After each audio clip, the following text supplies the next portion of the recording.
I forget who told me this, or it might have been a previous interview, and it might have been Sean Smith. But when you start looking at some of the testing agencies out there on systems, I want to say it might have been Clay Parikh, one of the systems auditors teams, it might have been the Wiley Company, would do testing of casino slot machines. Yeah, yeah, it's the same And so psychological.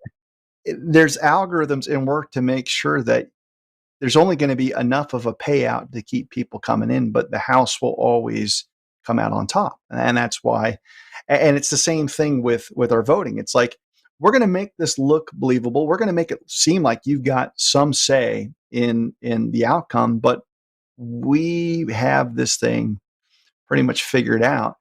Um, and the tabulators really are akin to gambling machines. Yeah, I As long mean, as you know who the house is.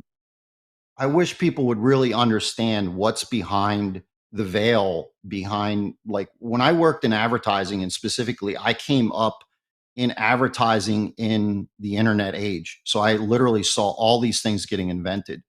If they saw how cameras watch them at stores, they literally have algorithms to watch their eyebrows, their shoulder stances, to understand what their moods are, and the amount of data that they compile and are able to figure out why and how you buy stuff, and the amount of things they can do to influence you to buy. I mean, just the easiest one that probably everybody realizes is when they walk into the airport and they smell a Cinnabon, they smell that cinnamon, and now all of a sudden you want to get a cinnamon. I'm trying to explain to people that they want to believe that they're not being manipulated, but this is all a psychological game to them. Just like you said earlier about the slot machines, these voting machines can't be much more different than that, or a carnival ride. I mean, or a carnival game. You are being tricked, including the media, because I can't stress enough how the media plays a role in this, especially with what I saw in Venezuela. Exact same playbook. Exact same playbook. Exact right after the election, best election ever. Oh, we got to turn our attention to the next candidate. Who's going to be the next candidate that's going to win this back? Let's raise a bunch of money for them. And then they empty everybody's wallets by everybody giving all these donations to this person. And just like a boxer, he takes a dive in the next round, and they're like, democracy has spoken. And the next thing you know, you're being marched into totalitarianism. It really comes Yeah. back to Machiavelli. I want to go back and read a lot of this Machiavelli stuff that I studied when I was a kid.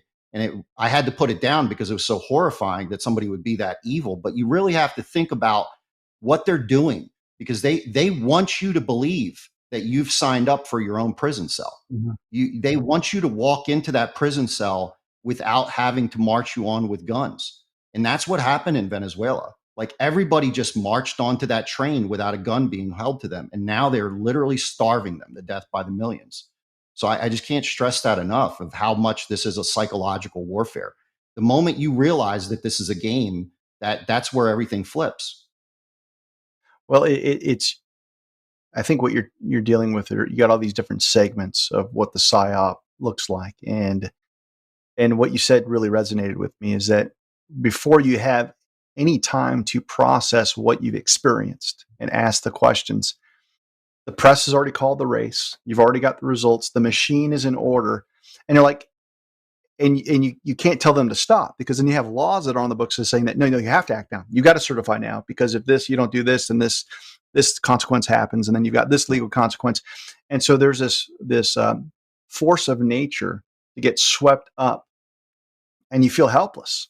And Mm-hmm. I think 2020, thank God, was so shocking, and the cracks were so visible that we weren't swept up the way that they thought we would be swept up. I really think that in March of 2021, Team Evil thought that we were going to basically take the medicine given to us by the mainstream legacy media, and it would be business as usual. And why wouldn't they think that? It happened in 2018.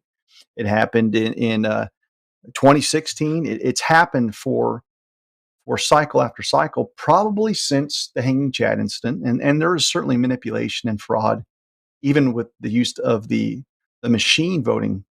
It was actually Jeff Lengberg that told me that they used to file back one of the mechanical levers. So whenever you would Mm-hmm. roll over votes, you wouldn't get an accurate count. And there's ways to rig that. Um, Yeah.